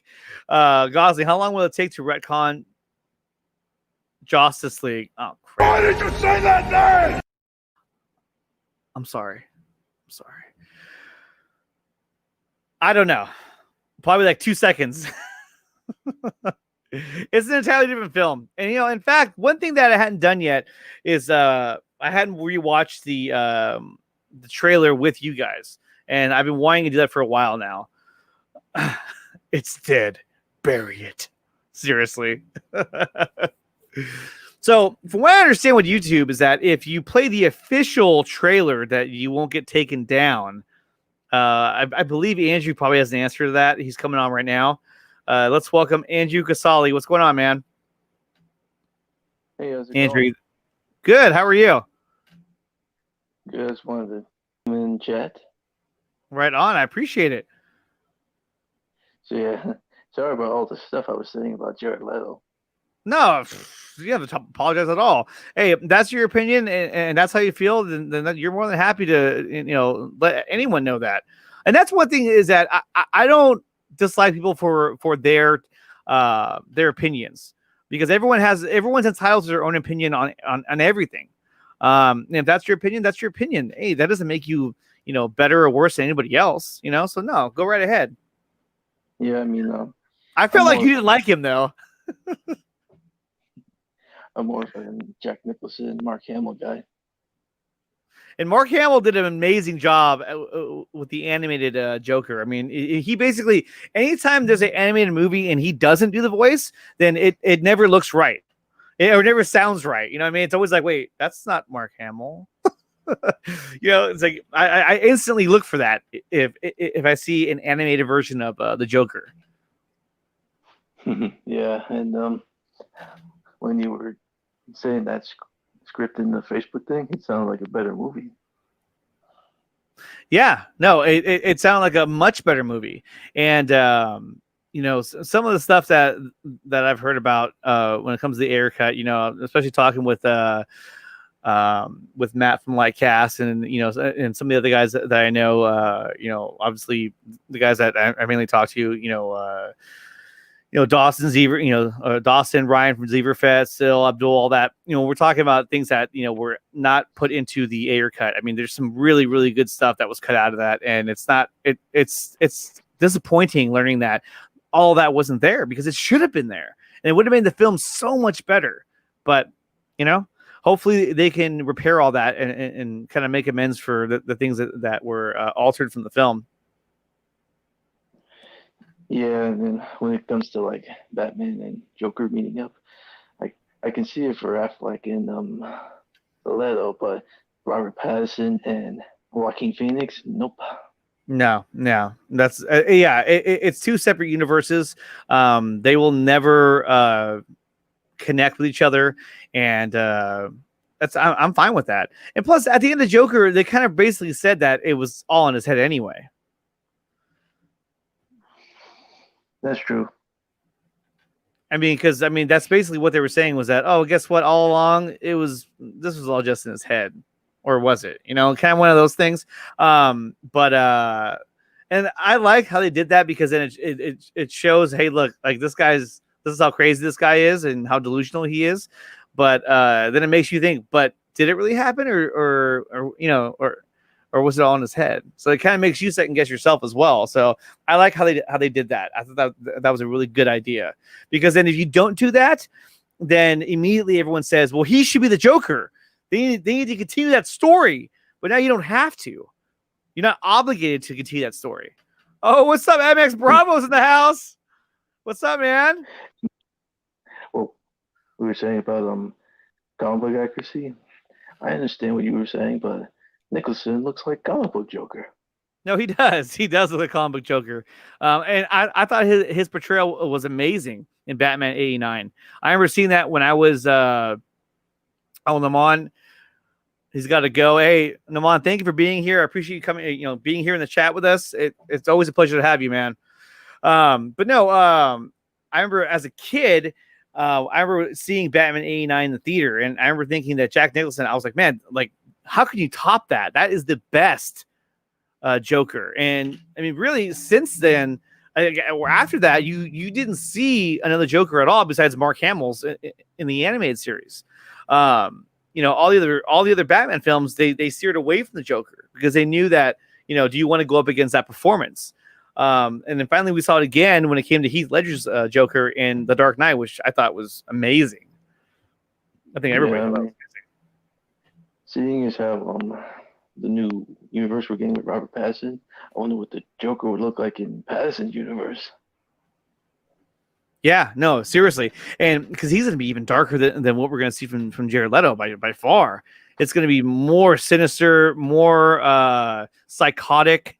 It's going to be, I'm almost, the three characters I really want to see is the Riddler, Scarecrow, and the Joker. Those are the three I want to see in Matt Reeves' universe, because I want to see what he can do with those characters, because they have such a dark side to them and such a sinister side that I'd love to see what he can do with those characters. Yeah, I mean, I think we might already begin the Riddler from we saw in the trailer. Mm-hmm. Well, that's what I thought too, man. But looking at those pictures that were put out, I think I have one here. I mean, we don't know, because I mean, this looks like, let me see, I still have it, I think. Yeah, here it is. This one here. I mean, that looks like the Court of Owls. That looks like an owl mask right there. Now, you could say that someone's face and the lighting is just hitting it the right way, but to me, that looks like a mask. What do you think? I didn't really catch it at first, but it might be. Who knows? And then I think it was I think Naman was saying this, or maybe it was Vasanth, that it could be a build-up to the third movie where he finally takes on the Court of Owls, which I thought was a really cool idea. As having that kind of build up to them, Let's see. Yeah. And when I was watching Phantom, I noticed that there was a lot of Batman, but nothing for Superman. Yeah, I know. There was not a lot of stuff for old Soupsy. There really wasn't. And it's too bad, too, because, I mean, other than having a statue in that Hall of Heroes, you didn't see much of him at all besides, when when Henry Cavill asked that question. And I think a lot of us were hoping that we would see him in the Black Adam panel. And that didn't happen. So I think that's a character that, they still need to have more exposure with. I know that Superman's so popular, same with Henry Cavill, but I want to see more Superman content in terms of like what we can expect to see from the character. What do you think? Yeah, I want to too, because it feels like WB and DC only care about Batman. Yeah, well, Batman is their cash cow, so they'll do whatever it takes to make sure that property is properly taken care of. But they got to realize too that Superman can be just as profitable as Batman, in a sense that he's an extremely popular character, and they need to really take care of that character. I mean, you have a great actor portraying the character right now in Henry Cavill, and I can't wait, and I hope that we get to see a Man of Steel Part 2 or Part 3, however you want to word that, because of BVS. I just want to see another Batman or Batman. I want to see another. I'm not a Batman fan or anything. I like Batman like all around me. I want to see another Henry Cavill Superman movie. That's what I want to see, is another Superman movie, because I think we need to see it. We need to see it. Yeah, because one of the reasons why people have a problem with his version, because he wasn't Christopher Reeves, the one standing for hope and truth and justice. Yeah, and I get that, but look, I grew up with Christopher Reeves as my Superman. Okay, now does that mean that Henry Cavill can't be mine because he has to be happy and the American way? No, I loved Henry Cavill's Superman. I thought that was such a great portrayal of the character and the elements that the story threw in there, and the heartaches and the struggles that he had to deal with. I just thought Man of Steel is such a good movie. I love Man of Steel. Even when it first came out in the theater, I was like, God, this is an amazing movie. I loved it. So many elements that we'd never seen before. The last time we saw two superheroes fight that were that powerful was in Superman 2 when he fought against Zod, Feora, and I forgot the other guy's name. And even then, as a kid, I thought that battle was incredible when they're fighting in Metropolis and they're going through buses and billboards. And I was like, man, how did they do that? But seeing the Metropolis fight and the Smallville fight in Man of Steel, I was like, dude, this is hands down. This is the best fight I've seen. And we've never seen that level of power being fought one-on-one ever. I mean, those are two gods fighting each other, essentially. Yeah, and the way Superman's costume was, I mean, could you see that costume being what Superman would wear in the real world? Which one? Any of the costumes Cavill wore. Well, I mean, it's a Kryptonian suit, so it's made from the scout ship. So I mean, I think those suits were really badass. Although I thought that in the first in Man of Steel, his hair and you know Ryan from Zebrafed brought this up a while back, and at first I thought, oh Ryan, come on, dude, but he's right. I actually like the fact that in the first film he had regular hair, like he was just free flowing, you know. And if you look at BBS, they went to like the kind of Christopher Reeves kind of slick back with gel kind of hair. Yeah, and I guess it's kind of like I don't know. I mean, like I kind of get why they went that route, but I liked the more natural look with his hair, and I kind of wish You even have the curl. Yeah, they even gave him a little curl as well. Let's see. Yeah, look, see his hair is all slicked back right there, and I just thought that you know, having the more natural look was a little more organic and more realistic in a sense. Yeah. And if they thought that those people hate how that works, I mean, look at Tom Welling. He even put on the suit. Yeah. Yeah, and I watched Smallville. See, I didn't watch too much Smallville. I watched a little bit of it, but not a lot of it. At the time, I actually didn't even like. I wasn't really. I didn't say I didn't like the show, but I wasn't really into the show. And Geeks Cosmics, I know you're trying to jump on, but I think you're still having a little bit of internet issues because you're not able to fully connect. So just to let you know that I do see you trying to come on, but it keeps saying that that your device is not connected. So I'm not sure what's going on there. I know you're having internet issues the other day. So. What was this? Man of Steel is a remake of Superman 1 and 2, Nods of Smallville, Lois and Clark 2, with the animated series style action, best of all worlds. Yeah, no, I definitely felt that way, and I definitely felt like it was a big nod to Superman Part 2 because it had the Kryptonians and they were fighting against them, and I just thought it was a really cool way of doing that storyline, and I'm glad that they went with that storyline of having General Zod show up and all that. Yeah, I mean that movie did have some good parts, like the first flight scene where he first learns how to fly in the costume. Oh yeah. In fact, did you see the video that we put out there about our favorite Zack Snyder DCEU scenes? Did you ever get a chance to see that? Do you follow me on Twitter or do you have Twitter? Yes, I do. So if you follow me on Twitter, I'm going to post it again. I can do it right now, actually. It's a 20-minute video, and it's a bunch of different of YouTubers, and we're all giving our favorite scenes from Zach's DCEU movies, and it's really well done. I got all the videos together, and Krypton Cage put it together, and he did the sound mixing for it. It was just an incredible video that he put together. Let me see. He says, Zach was the first one to understand Superman here, but you know how Superman has the famous curl? Yeah. Where was that in Cavill? It's true, but he doesn't have to have that though, because I mean, he didn't have the red trunks as well, which I thought was a plus. Because I think his suit, the way it was structured, I liked it a lot. I actually liked the suit from Man of Steel better than I liked it in BVS. Because I like that kind of faded S, it just kind of have like this cool look to it. And I mean, everything they had for Man of Steel or in Man of Steel for Soups, I loved it. Yeah, when Henry Cavill became Clark Kent, with the glasses, it's weird that he stayed normal, didn't have like the mild-mannered, bumbling Clark Kent vibe. Oh yeah, I know.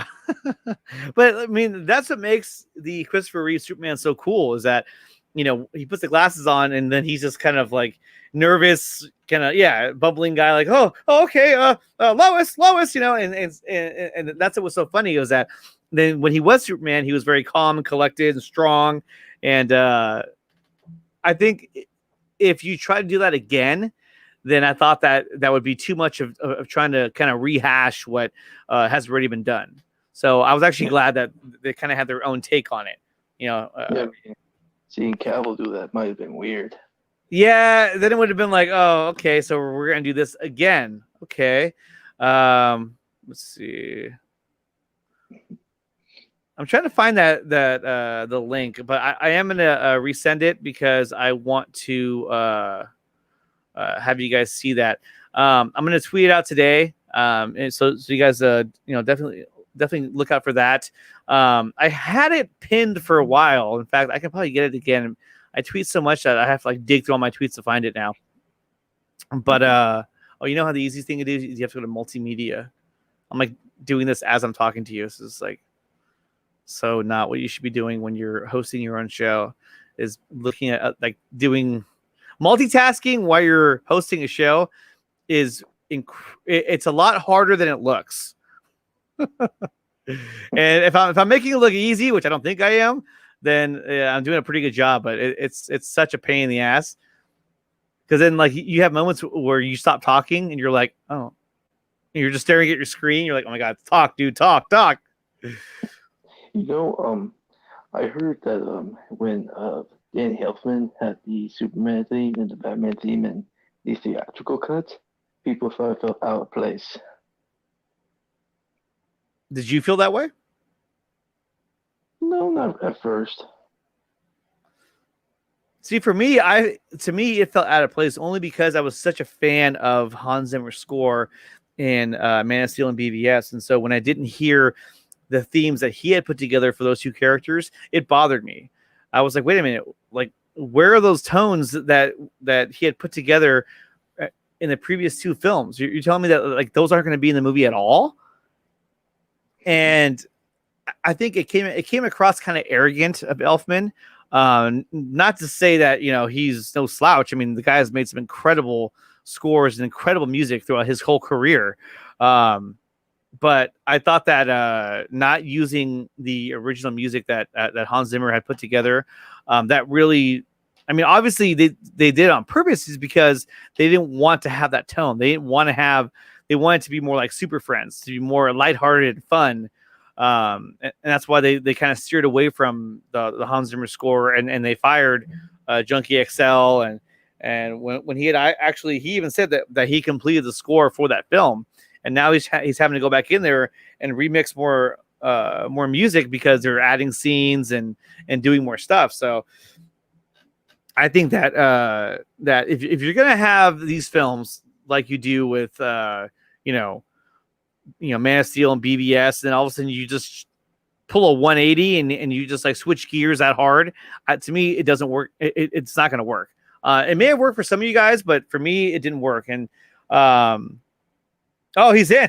Sorry. See, this is what happens. See, I start staring at other things, and then I'm not staring at the main screen. And here is Geeks Cosmics making his appearance right here towards the end of the show. We're 41 minutes into the hour, so I am going to start wrapping it up pretty soon.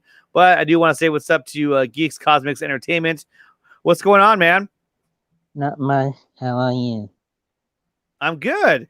I'm here with Andrew. I know you guys have met before. Yeah. How are you doing, Andrew? I'm doing good, Geeks. That's good. So, what do you guys think of how... Go ahead.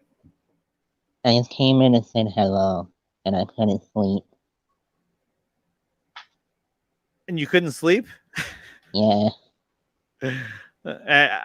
I know how that is, man. I have a hard time sleeping myself. That's why I do these streams at night. Otherwise, I just sit there and like have these, like basically what we're talking about now. I have the same conversations with myself. And it doesn't go anywhere. So that's why I love coming on here and just talking, with you guys. But like I said, I am going to send out. I am going to tweet out that link later. So you guys can check it out again. If you guys follow me at Nickatina_show, is that what I am now? Let me check. I'm gonna stop looking for it now and just focus on this. Nick, it's at Nickatina_show. That is where you can follow me on Twitter.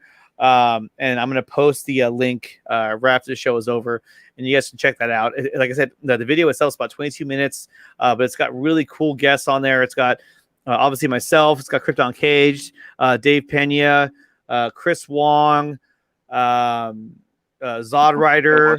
Junkie. What's that? I watched the film Junkie. Yeah. Well, he didn't have one on today. I watched those guys for years. Yeah, so have I. The first time that I ever went on his show, I remember I was extremely nervous because I've never done a stream before in my life. And actually, no, that's not true. I had done a couple of them, but they were all private streams. Like they were just, just friends talking. So I kind of had a little bit of experience, but not really. And then I had to go on his show, and I went on there with Ascended Ancient because we had done a what do you call it? We had done a redub of the Justice League trailer, the first one, with a bunch of YouTubers doing the voices, and so he brought us on there, and of course Ascended was like massively late, so it was him and I for like the first hour of the show, and it actually inspired me to do my own show at that point, because then once I knew that I can do it, because once I started talking, it wasn't that hard, and I was like, wait a minute, I was like, this isn't that bad. So then I told my wife, I was like, you know what? I'm going to do it. I'm going to do my own show now. She's like, go for it. So once I got that, then cool. Yeah, it was full steam ahead. Dave's love for Batfleck is a lot stronger than yours. Oh, well, I mean, I don't, once a week, I don't put on the cowl and do the whole casual Batman thing. But no, I love Ben Affleck's Batman. Dude, Batfleck is my number one Batman of all the ones that are out there. And I love Keaton's Batman. I like Christian Bale's a lot. I even like Val Kilmer's as well. I thought Val Kilmer did a really good job as Batman. I really do. One of my favorites. Yeah, no. He goes, I thought Kilmer's was kind of, it kind of flew under the radar, because I think the next film that came out after that was Batman and Robin, which was, that's its own thing. What's up, Master Blaster? You're back. Clooney was lost. Yeah, it was all bad with that one. It was all bad. Yeah. What? He's not wrong. Clooney wasn't good, but at least George Clooney had the billionaire playboy Bruce Wayne. Yeah, I actually thought that his portrayal of Bruce Wayne was fine. I had no problems with how he played Bruce Wayne, but in the bat suit, it just didn't work. It just didn't work out. The bat nipples. Yeah, bat nipples, or like nightmares. Like they're showing bat butt, So he said, "I'm back." I think I know what he's been up to. But so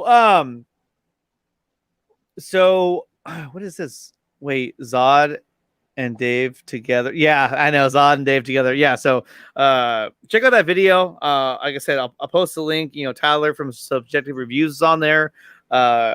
We had your girl Meg, she was on there. We had Nana from the Nerd Queens, she was on there. A whole bunch of different people were on there. It was really, really cool. So one thing that I do want to go over really quickly was that there were some tweets that went out today that I kind of wanted to show to everybody, because I thought they were really, really, really cool, or just really interesting, or just really fun takes on things. Before we wrap things up here. So let's see. Share audio. Okay. Let's see. Okay.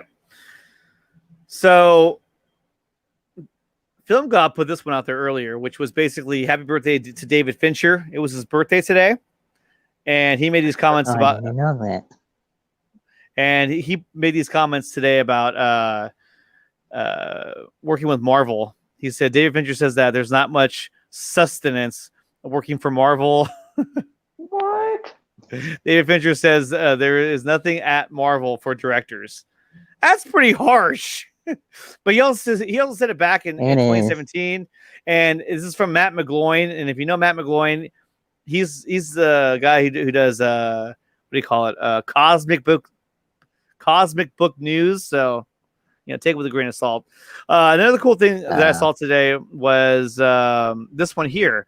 So this is from Screen Rant, and this is basically a fan art of the DC Rebirth inspired costume for Batman with Ben Affleck. So take a look at this. Wow. You know what? That looks dope. So hold on. There's actually another one right here. Let's see. Let me pull it up. Oh, and I also saw a fan art for Flashpoint that had Ezra Miller's Flash with Cyborg, with Michael Keaton and Ben Affleck, and Jeffrey D. Morgan's Thomas Wayne with Cavill's Superman standing on a gargoyle. Wow.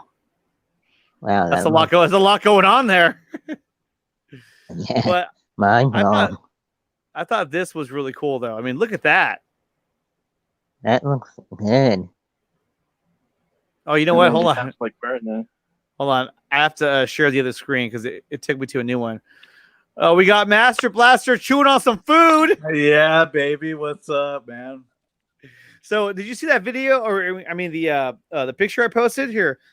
I'm gonna pull it back up again. It's a bigger shot of it. Let me see if I can find it. Where is it? Where is it? That's this weird name. Here it is. You guys see that? Yeah. Yep. So, nice hat blaster.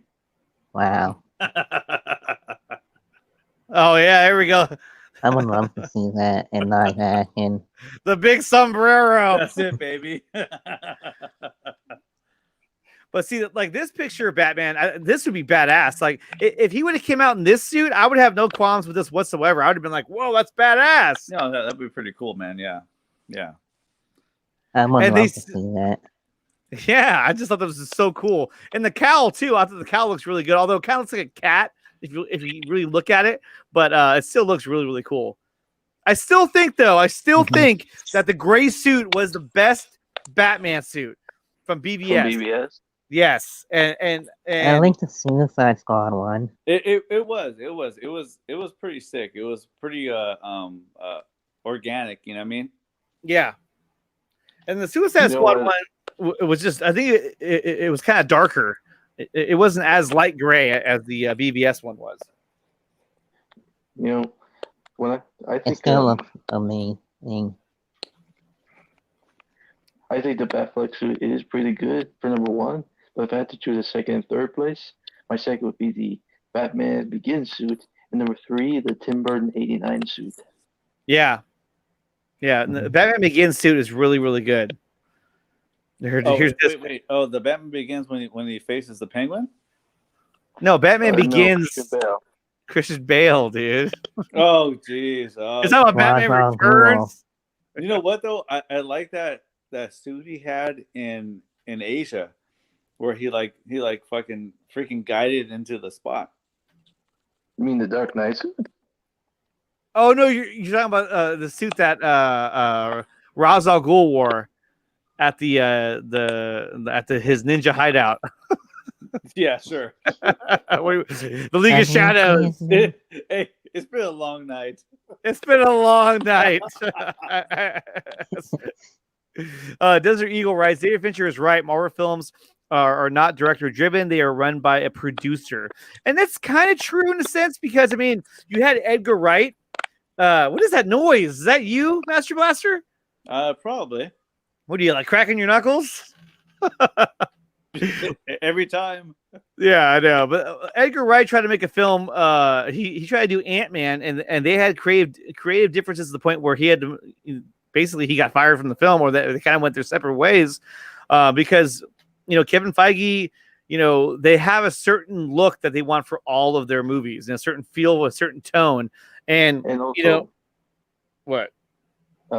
Scott Derrickson had to leave Doctor Strange too, and he was going to make that movie horror. At least we got Sam Raimi. Yeah, exactly. And so you could say, hey, like Kevin Feige, come on, man, like let them make these movies. But if you look at the Marvel Cinematic Universe, I mean, dude, the guy has put together quite the universe. So I mean, he's not wrong in that sense. And Yeah, Manny, oh, here he is, Manny V. We've reached the time of Manny's arrival, and he starts with saying R.I.P. Chadwick. Yes, he passed away today or yesterday at this point. Sad day. It's very, very sad. And this picture that I put up earlier actually came from Orange Hat Reviews. I was running out of time, so I just kind of stole his picture. So thank you for making this image. But definitely, rest in peace, Chadwick Boseman. T'Challa. Wakanda forever. Wakanda forever. Yeah, man. Wakanda forever, bro. The whole scene that he did, especially at the end of Endgame, when he comes through the what do you call it, the tunnel or the portal, thank you. And that was just such a powerful scene, you know. Yep. What's up, Weird. Koozie Cast? Yeah. Yeah, Koozie Cast in the chat. I sent you a leak, man. I thought you were gonna jump in, but you know, it's all good. He's in where are you at, Koozie Cast? I think you're in India, I want to say.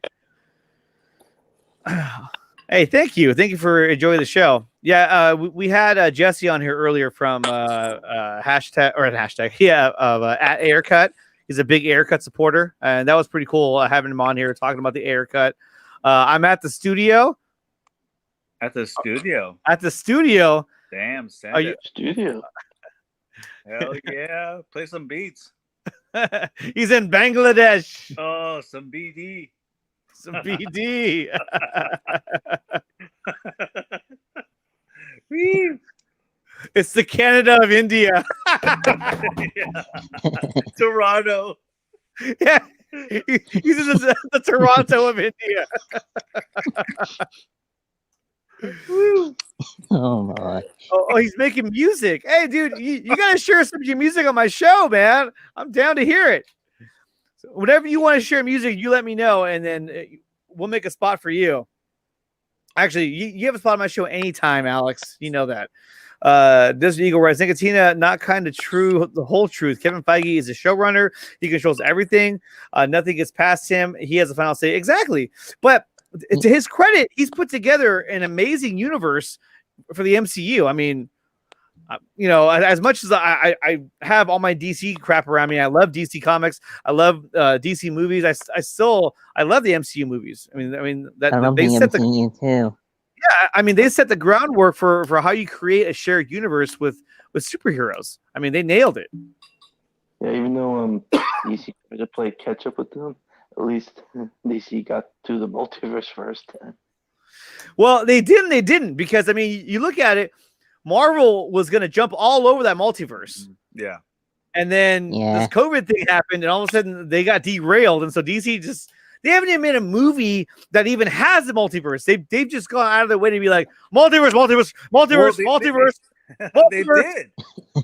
What? It was Justice League. That's true. That's true. And Crisis. Yes, Crisis on Infinite Earths. On the WB, that was the first step into that, and essentially, the moment we saw Barry Allen come back in BVS, that was the creation of the multiverse. Right. Because he went back in time, he changed something, and now you have an alternate universe splitting off, and from there it just kept going. Snyder is a new fighting Gosling. I sure hope he is. Me too. What's up, Cubby Malik? Copy Malik in the chat. If Marvel was to do the multiverse for Doctor Strange, the only thing I could think of was multiple Spider-Mans, like with Garfield, McGuire, and Holland. Mm-hmm. I agree. I'd be all for that. If they need a live action into the Spider-Verse film, that would be so badass to see Tobey Maguire, Andrew Garfield, all those guys come back. And to do a film together, that would be incredible. It would probably be horrible. Multiverse guy, what's up, man? And not to mention, yes, Jesse Allen's here as well. What's up, Jesse? Geeks, you were saying? Do you think Deadpool will be rated R under Fox? Yeah, I mean, if they release it under the Fox name, they could make it a rated R. I just don't think they're going to release a rated R film under the Marvel name, Marvel Studios. I mean, they might. That's why I've been saying that, trying to say that to everybody, but everybody keeps saying Disney not going to do it. That's why I think about Fox.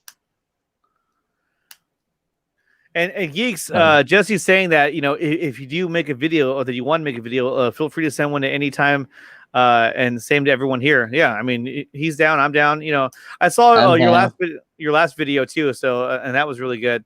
And if you guys haven't done so yet, subscribe to his channel. It's Geeks Cosmic Entertainment.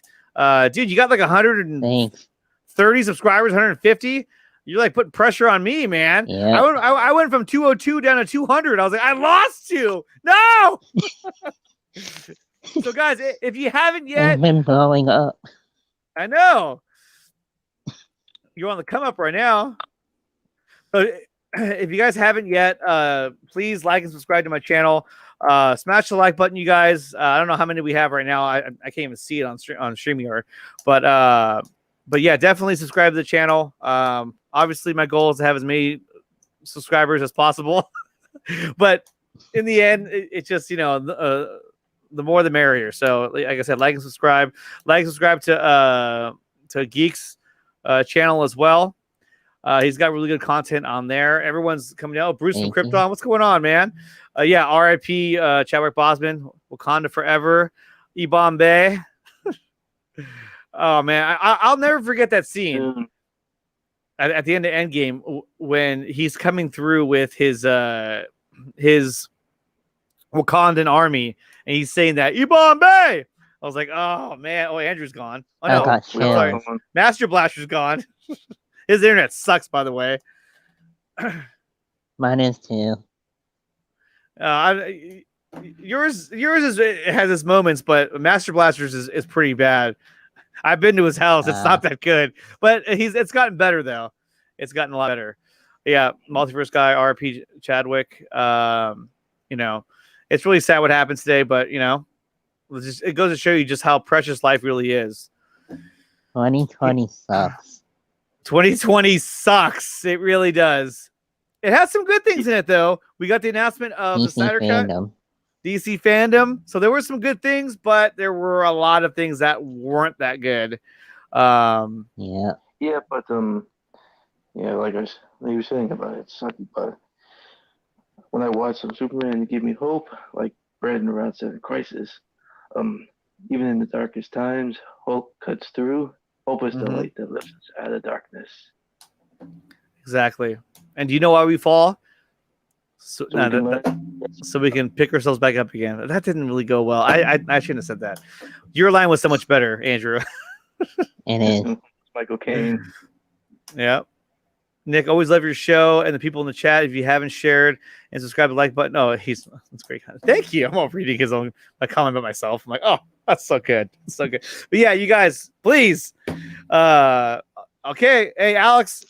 I'm gonna hold you to that. Also, Alex, let me know when you're even available, because like I just whenever I start these, I always just send it out because I don't know what your availability is, but I know that when I go on, it's like 1 o'clock in the afternoon over there. So what?